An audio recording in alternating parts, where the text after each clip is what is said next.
मध्य प्रदेश में गोमती नगर का एक छोटा सा गांव है जिसका नाम शांतिवन है। यहाँ बहुत कम लोग रहते हैं, लेकिन वे सब मिलजुल कर रहते हैं। सब लोग एक दूसरे के कामों में हाथ बटाते हैं। जब खेतों की कटाई का समय होता है तो सब लोग मिलकर बारी बारी से सबका काम करवाते हैं।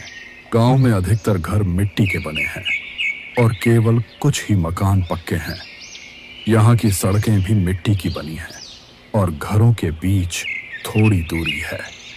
फिर भी सारे लोग एक दूसरे के घर आया जाया करते हैं। गांव के बाहर एक तरफ हरे भरे खेत हैं और दूसरी ओर घना जंगल है। गांव में बिजली की समस्या अक्सर रहती है। अक्सर रात के समय बिजली चली जाती है। लोग दीपक और मोमबत्ती जलाकर ही अपना काम चलाते हैं। अब अप्रैल का महीना खत्म होने को है। गांव के लोग अपना बिस्तर घर के बाहर ही लगाने लगे हैं।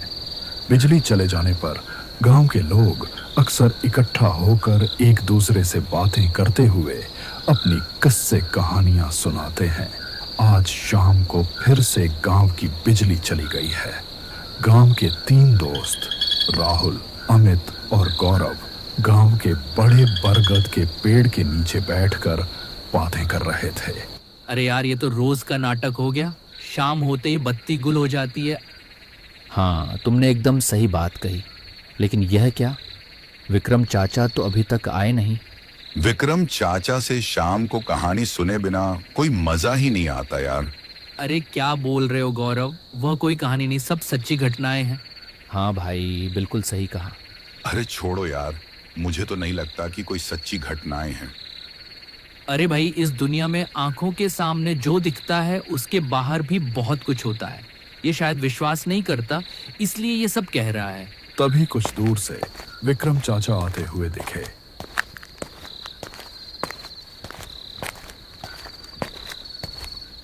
क्या हाल चाल है, कैसे हो तुम सब?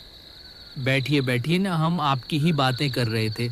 आज फिर बत्ती गुल हो गई। हम तो सोच रहे थे आज शायद आप नहीं आओगे। आप नहीं आते तो हमारी गपशप जमती नहीं है। मैं तुम लोगों से उम्र में बड़ा हो सकता हूँ, लेकिन तुम्हारे जैसे जवान लड़कों के साथ बैठकर गपशप करने में मजा ही अलग है। उन बूढ़ों के साथ बैठकर दूसरों की बुराई करना मुझे बिल्कुल नहीं भाता। तो विक्रम चाचा, आज आपके जीवन की कौन सी घटना सुनाओगे? सच में चाचा, आप जो घटनाएं सुनाते हो वह सुनकर तो किसी को भी डर लग जाएगा। तुम लोग शायद सोचते होंगे कि मैं तुम्हें जो घटनाएं सुनाता हूँ वह सब मनगढ़ंत है, पर ऐसा बिल्कुल नहीं है। मैं एक चौकीदार होने के नाते इस देश की अलग अलग जगहों पर रहा हूँ। वहां से कितनी तरह के अनुभव हुए हैं मुझे, और वही तुम लोगों को सुनाता हूँ। अच्छा चाचा, आपने सामने से कभी भूत देखा है कोई?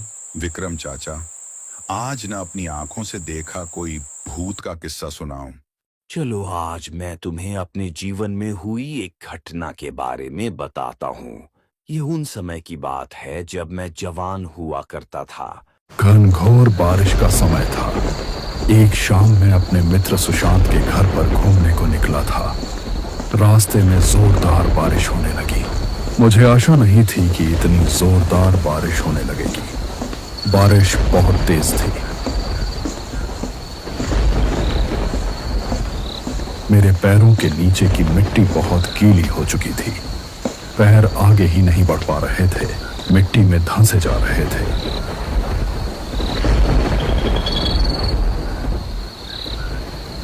मैंने एक दूसरे पत्थर वाले रास्ते से आगे बढ़ने का सोचा, लेकिन वह वाला रास्ता थोड़ा जंगल से होकर गुजरता था और इस गीली मिट्टी वाले रास्ते से सुशांत के घर तक नहीं पहुंचा जा सकता था।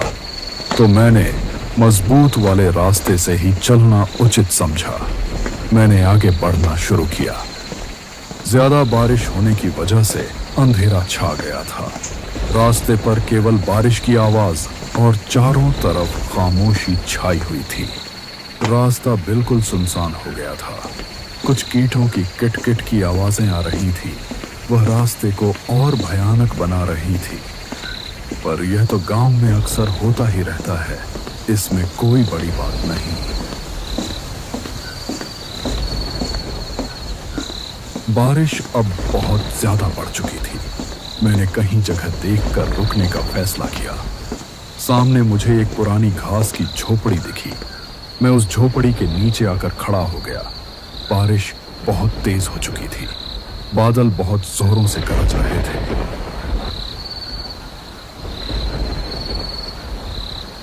अचानक कहीं से एक और आदमी बारिश में भीगते हुए इस झोपड़ी के पास आ गया।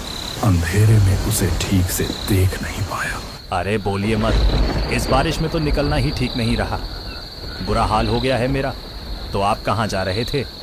मेरा घर पास के गांव में है। शहर गया था कुछ काम से, वहीं से लौट रहा हूँ। ओह अच्छा, मैं सोच रहा था यहाँ घनघोर बारिश में अकेले इस टूटी झोपड़ी में खड़ा रहना पड़ेगा। अंधेरे में खड़े होकर हम दोनों तरह तरह की बातें कर रहे थे। तभी आसमान में एक बिजली कड़कड़ाहट के साथ एक अजीब सी आवाज सुनाई दी, जैसे किसी लड़की की आवाज। पहले तो लगा कि ये मेरा कोई भ्रम है, लेकिन नहीं। कोई आवाज सुनी आपने? क्या आपने भी सुना? मुझे लगा कि यह मेरे मन का वहम है। नहीं, यह वहम नहीं है। अच्छे से सुनिए। जैसे कोई लड़की हो, कोई लड़की शायद खेलते हुए इधर आ गई होगी, बारिश के कारण लौट नहीं पा रही है। हाँ बिल्कुल, जैसे कुछ कह रही है। क्या कह रही है समझ में नहीं आ रहा। लगातार बारिश की आवाज के साथ वह आवाज पूरे मैदान में गूंजती हुई महसूस हो रही थी। हम दोनों ने कुछ समय तक हवा में कान लगाकर सुना। इस दौरान लड़की की आवाज काफी स्पष्ट हो गई थी। बारिश की बूंदों की आवाज को पार करते हुए अब मैं भी साफ साफ सुन पा रहा था। कोई न बच कर जाने पाएगा। जोर जोर से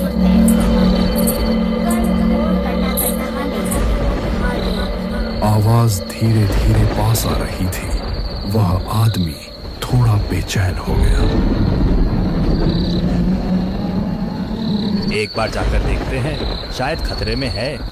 हो सकता है अगर कोई संकट में पड़े तो इस तरह से कोई कविता नहीं पढ़ता। मुझे तो यह मामला ठीक नहीं लग रहा। ऐसे सिहरन पैदा करने वाली आवाज में कोई कविता नहीं पढ़ता। अरे चलिए ना, चल के देखते हैं। लड़की शायद बांस के झाड़ में अटक गई है। बारिश भी तो कम हो चुकी है। मगर इस अंधेरे में कोई खतरा हो गया तो? अरे क्या होगा, जाकर ही देखते हैं ना।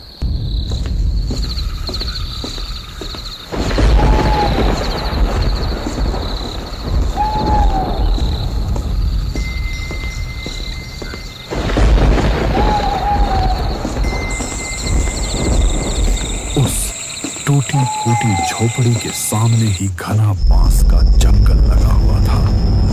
बांस के जंगल के भीतर अंधकार एक तरह से दबा हुआ था।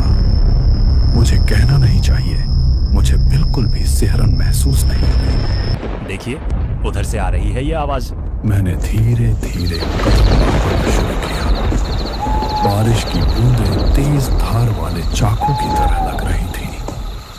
बांस के जंगल के गहरे अंधकार में आंखें ज्यादा दूर तक देख नहीं पा रही थी। आकाश को चीरते हुए बिजली चमकी। उस थोड़ी रोशनी में जो मैंने देखा, उससे मेरे दिल की धड़कन मानो रुक सी गई हो।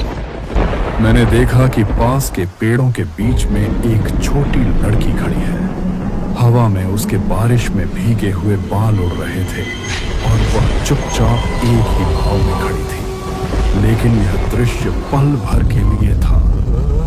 उसी वक्त जोरदार बिजली की आवाज कानों में पड़ी, मानो जैसे पास में ही कहीं जोरदार बिजली गिरी है। फिर उसी समय वहां सड़क पर बांस का एक पेड़ गिर पड़ा।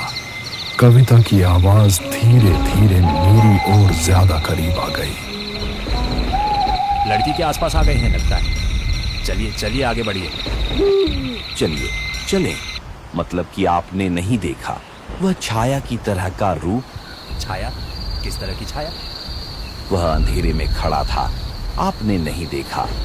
अरे ये क्या बोल रहे हैं आप? चलिए, तो लड़की आसपास ही होगी। उस आदमी ने इतना कहकर छलांग मारकर सामने वाले बांस के पेड़ को पार करते हुए दूसरी ओर खड़ा हुआ। मैंने बांस के पेड़ को पार करने के लिए 2 कदम बढ़ाए, लेकिन अचानक एक बात याद आ गई और मैं ठिठक गया। मेरा दिल और धड़कन और तेज हो गई। अब मेरा सारा संदेह दूर हो गया, सब कुछ स्पष्ट हो गया। बारिश में भीगने या डर की वजह से मेरे हाथ पैर कांप रहे थे। मैंने धीरे धीरे कदम पीछे हटना शुरू किया। मेरे दिमाग में खतरे की घंटी बजने लगी थी। मेरे मन ने कहा, यहाँ एक पल भी ठहरना ठीक नहीं है। डर के मारे मैंने कुछ कदम पीछे हटते हुए भागने की कोशिश किया। तभी अचानक आकाश में बिजली चमकी।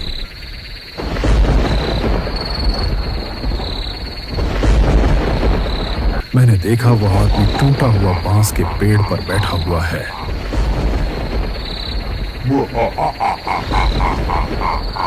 मुझे डरते देख आदमी अपने असली रूप में आ गया। उसकी डरावनी बातों को अपने कानों से सुना। उस भयानक हंसी के धक्के से मैं कांप रहा था और उसकी आवाज से वही गुनगुनाने की आवाज आ रही थी। अजीब तरीके से वही पुरानी कविता गा रहा था।